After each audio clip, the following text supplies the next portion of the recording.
Hello, Dr. Rice here with Health Pro Chiropractic. I wanted to just do a quick video describing the Blue Cross Blue Shield situation. So effective February 15th, we will no longer be in the Blue Cross Blue Shield network. And this is not our decision. This was something that was brought about through a company called Secure Care.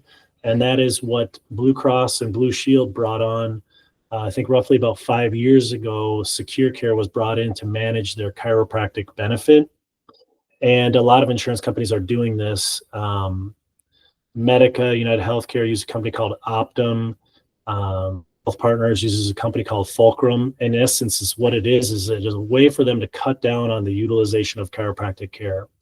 And that's a cost savings measure that they do to increase their essentially bottom line. They want to make more money, so they want to pay out less in claims. Now, the details behind this are pretty interesting that I wanted to just make sure that all of you are aware of and know about.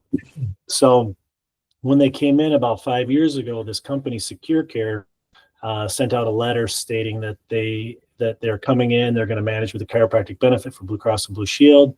Prior to that, the clinics were credentialed specifically with Blue Cross. There was no middleman there. Things were fine during that time period. We didn't really have any issues with care being scrutinized. So they came in, they're like, this won't affect 85% of the clinics in Minnesota, which it didn't affect us until recently. So I've been in network with them for roughly about 15, 16 years, something like that. Haven't really changed how we operate or what we do, and have been in good standing with Blue Cross, and have many satisfied Blue Cross Blue Shield patients with the care that we offer. So they came in, and then they started slowly clamping down. They implemented a tier system, which I'm going to do a screen share here of a few things here for you to take a look at. So this first one that I'm going to put up here is a breakdown of their tiers. So let me see. All right, this should pop up for you. So this is a letter that we got describing those tiers. So they're already putting in some level of penalization based off of essentially the cost per patient. And what's unique about this, and I'll bring back this point in a moment here, is this cost per patient is not exclusively what Blue Cross and Blue Shield pays. This is both what the patient pays in co-pays, co-insurance, or deductibles, and what Blue Cross Blue Shield pays out. And this is important because when I ran the numbers, because Secure Care, they take a cut of every service that we do in our clinic here. And we have to pay them every month for what was done in our office. So if you were to, and I did this, I took all of our active Blue Cross Blue Shield patients, added up the amount of money that we pay Secure Care, and I subtracted that only from the amount of money that we received from Blue Cross and Blue Shield, and it was a negative number. So if it weren't for deductibles, co-insurance, and co-pays that the patient pays out of their pocket, we would be in the hole by being a provider for Blue Cross and Blue Shield. But they didn't see that was a big deal at all. I thought that was kind of ridiculous that, Blue Cross Blue Shield is actually making money by keeping us in network, but they're still deciding to kick us out. So as you can see from this letter, we were a tier 1 clinic. They, again, when you start to see patients more often, they kick you down to a lower tier there and have you do more paperwork, and also cut down on the reimbursements for services and things like that.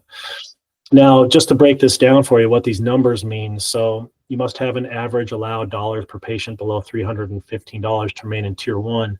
So if you're going to do the math on that, that's anywhere between 4 to 6 visits, depending upon what was done on those visits. And I don't view that as adequate for just about everything that we would see coming into a chiropractic clinic, as far as appropriate care to handle whatever the issue was that they came in with. So when they're doing this, they're essentially telling you that you need to start telling patients not to come in. Now, they'll be very quick to tell you that, no, that's not exactly it. It's an average. So you can see some patients more, but you need to see some patients less to hit that average. Now, The thing that I want to kind of also discuss here is just to kind of make you all aware is that our patient visit average for the year was $428. Now you'll see on here that that should put us in tier 2, but this letter is dated September 27th, 2021. So they did change what they viewed to be as acceptable on their own. And now to remain in the network and not a tier 3, you need to be below $345 per patient per year on average. And we were not able to do that and maintain that status. So they moved us to tier 3. And as you can see, back in September of 2021, we would be safe, tier 2, 316 to 660. So too bad for us. They changed the parameters on us, and that's where they put it. So I'm just going to put up a couple other documents for you to look at, just so you know, like, what we were dealing with here. So yeah, this is this next one here. This is an email from this doctor here. He's the one responsible for booting us out. Our current average is 428.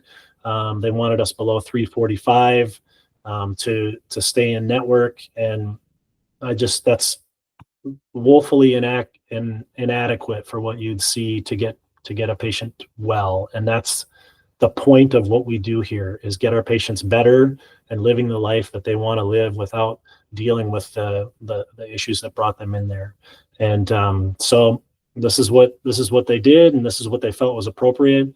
There isn't too much more to the story aside from that. So we weren't too far out of what they would look at as appropriate for staying in the network there, but they didn't think it was worth keeping us in here. So it's pretty frustrating and sad to see that happen, but here we are. So I'm going to share another screen with you guys to take a look at. And this is, some of the options that we've had for patients going forward, because we've dealt with this in the past with another insurance company, but that's kind of how we have this new plan in place to deal with this and allow you to continue to utilize the services that we offer.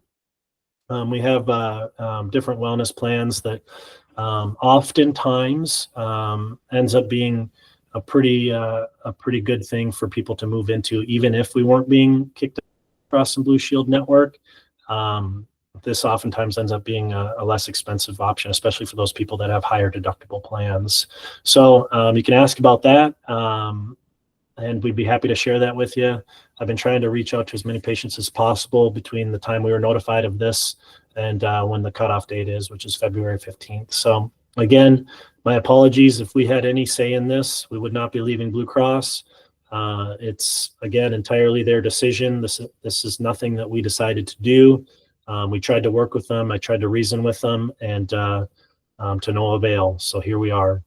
Anyway, thank you for tuning in. I'm going to stop presenting that screen there, and I'm going to end this. But I just wanted to, again, thank you all for being patients in the clinic. We appreciate you all so much. Very much enjoy taking care of you, and hope to continue to do that into 2025 despite this change. Sorry.